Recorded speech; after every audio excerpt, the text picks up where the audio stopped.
Hello friends, welcome to our channel reforming commerce. तो आज हम बात करेंगे अकाउंटिंग के बारे में। तो question arises, what is accounting. तो अकाउंटिंग क्या है? Accounting is the process of identifying, recording, summarizing and communicating the financial information. यानी कि सिंपली जो भी बिजनेस की मॉनेटरी ट्रांजेक्शन्स हो रही है, यानी कि in the terms of money कोई भी ट्रांजेक्शन हो रही है, उसको आइडेंटिफाई करना, उसको रिकॉर्ड करना, उसकी समरी तैयार करना कि वो प्रॉफिट में जा रही है हमारी ऑर्गेनाइजेशन या लॉस में जा रही है, और फिर जो भी होगा वो जो रिजल्ट है उसको कम्युनिकेट कर देना विद द होल पब्लिक। उसको हम क्या बोलते हैं? अकाउंटिंग। तो चलिए अब हम देखते हैं एडवांटेजेस ऑफ अकाउंटिंग। तो यहाँ पे एक बहुत ही अच्छी लाइन लिखी हुई है कि a good system of accounting is a store house of valuable information.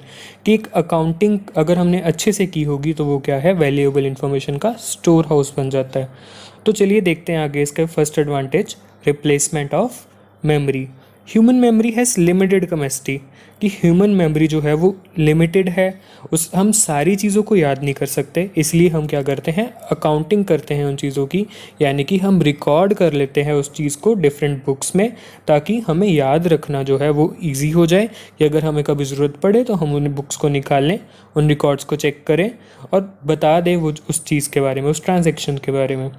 तो ये क्या है? परमानेंट रिकॉर्ड ऑफ बिजनेस हो जाता है हमारे लिए।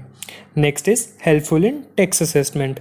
जो बिज़नेस है उसको बहुत सारे टैक्सेस पे करने पड़ते हैं, जैसे कि इनकम टैक्स पे करना पड़ता है, एक्साइज ड्यूटी पे करनी पड़ती है, या जैसे गुड्स एंड सर्विस टैक्स जो है वो पे करना पड़ता है किसको? गवर्नमेंट को। तो अब उसकी टैक्सेशन की जो लाइबिलिटी अराइज हुई है वो अब वो कैसे पता लगाएगा कि कितनी है? तो वो कहाँ से पता चलेगा? अकाउंट बुक से। अगर अकाउंट बुक्स ना हो तो अथॉरिटीज़ जो हैं वो टैक्स की असेसमेंट कैसे करेंगी? खुद से करेंगी, ओन जजमेंट से, जो कि गलत भी हो सकती है। So next we have prevent frauds. की जो अकाउंटिंग है वो हमें फ्रॉड्स को प्रिवेंट करने में मदद करती है। अब कैसे? जो हमने जो बुक्स बनाई हुई हैं वो क्या करेंगी? प्रिवेंट करेंगी इरेगुलरिटीज़ को, मिसअप्रोप्रिएशंस को, फ्रॉड्स को, एरर्स को। कि जो डिसऑनेस्ट एम्प्लॉई है उसको ये अपॉर्चुनिटी ही नहीं मिलेगी कि वो कैश या गुड्स की क्या कर सके, कोई भी फ्रॉडुलेंट कंडक्ट जो है वो करवा सके। अगर हमारी जो बुक्स हैं वो सिस्टमेटिकली मेंटेन्ड है, यानी कि हमने अगर पूरा रिकॉर्ड बनाया होगा कि हमारा इतना सामान आया और इतना चला गया, तो असेसमेंट जो है वो इजी हो जाएगी, फ्रॉड करना जो है वो मुश्किल हो जाएगा। And the next we have business valuation. If a running business is to be sold और purchased, it is essential to ascertain the value of business. यानी कि अगर बिज़नेस जो है वो हमारा बिक रहा है तो उस टाइम पे भी अगर हमारी एंट्रीज बनी हुई हैं तो हमें पता चल जाएगा कि हमारे बिज़नेस का इतना प्रॉफिट हो रहा है और इतनी वैल्यू है हमारे जो पूरे बिज़नेस की, तो उसे सोल्ड करना जो है यानी कि उसकी सेल करनी बिज़नेस की ईजी हो जाए। So next we have helps in debt collection. Debt का मतलब क्या होता है?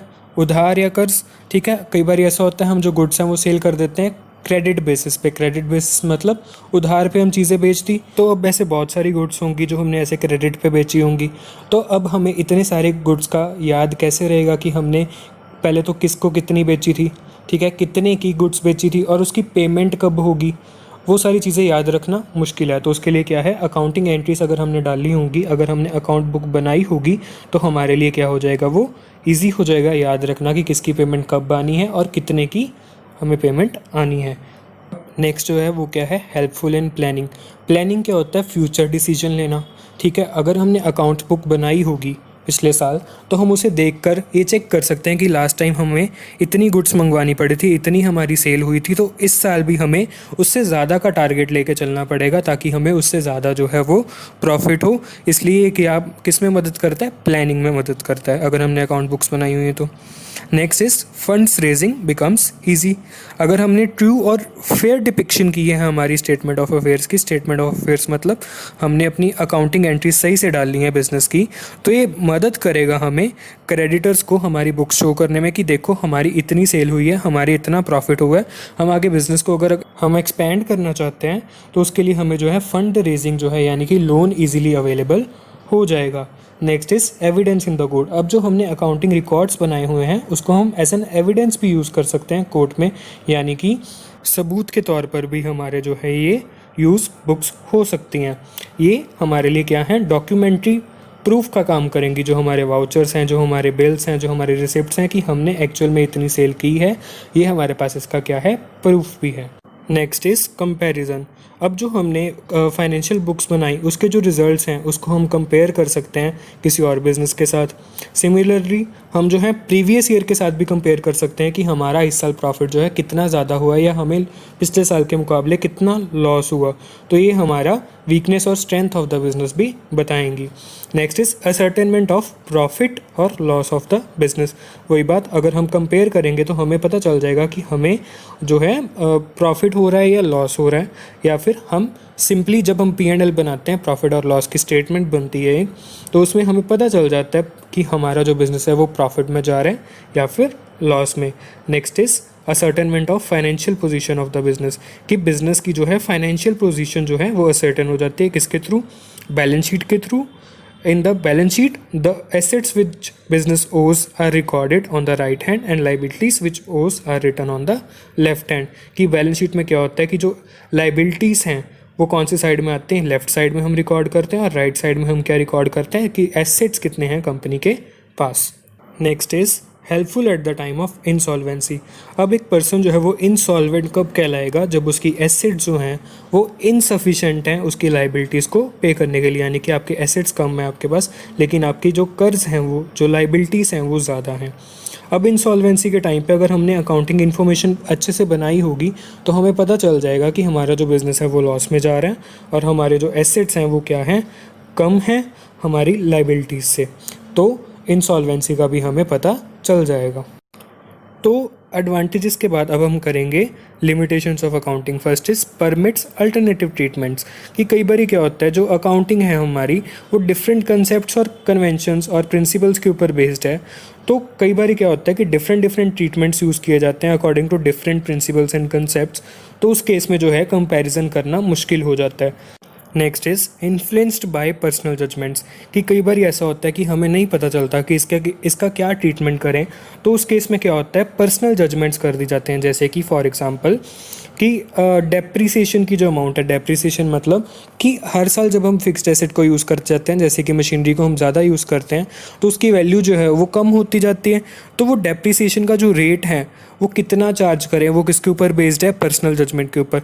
अब हमने एस्टिमेट लगाया कि वो 5 साल चलेगी लेकिन वो चलने को 4 साल ही चली, तो ये क्या है, पर्सनल जजमेंट्स हैं। Next is ignores important non monetary information, कि अकाउंटिंग में क्या होता है कि डिफरेंट नॉन मोनेटरी ट्रांजेक्शन्स जो हैं वो उसको इग्नोर कर दिया जाता है। हम अकाउंटिंग में सिर्फ मोनेटरी टर्म्स को ही रिकॉर्ड करते हैं, यानी कि जिस टर्म्स को, जिन ट्रांजेक्शन्स को हम मनी की फॉर्म में कन्वर्ट कर सकते हैं वही रिकॉर्ड की जाती हैं। एक पर्सन की जैसे कि लॉयल्टी होगी जो कि नॉन मोनेटरी है, उसको हम रिकॉर्ड नहीं कर सकते। Next is does not provide timely information, accounting जो है वो टाइमली इन्फॉर्मेशन प्रोवाइड नहीं करती। हमने सारे साल की जो एंट्रीज हैं उसको रिकॉर्ड कर लिया, फिर एंड ऑफ द टाइम हम जब फॉर एग्ज़ाम्पल हमारा जो फाइनेंशियल ईयर है वो 31 मार्च तक होता है, तो मार्च में जाके हम इवेल्यूएट करते हैं कि हमें कितना प्रॉफिट हुआ या हमें कितना लॉस हुआ।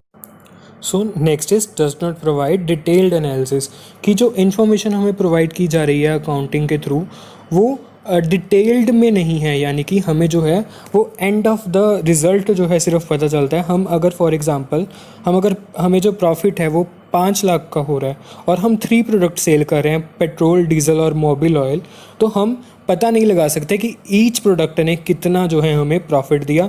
वो जो है डिटेल्ड एनालिसिस जो है हमें प्रोवाइड नहीं करता। Next is does not disclose the present value of business, कि जो हमारी अकाउंटिंग एंट्रीज है वो हमें एंड में जाके, जैसे कि मैंने कहा, एंड में जाके हमें बैलेंस शीट में पता चलता है कि हमें इतना प्रॉफिट हुआ या हमारी इतनी एसेट्स और इतनी लाइबिलिटीज़ हैं हमारे पास। अगर हम बीच में इवैल्यूएशन करना चाहें so that's not an easy task. So friends, ये था हमारा आज का वीडियो। अगर आपको वीडियो अच्छा लगा हो तो इसे लाइक कर दें, शेयर करें अपने फ्रेंड्स और फैमिली के साथ, और जल्दी से हमारे चैनल को सब्सक्राइब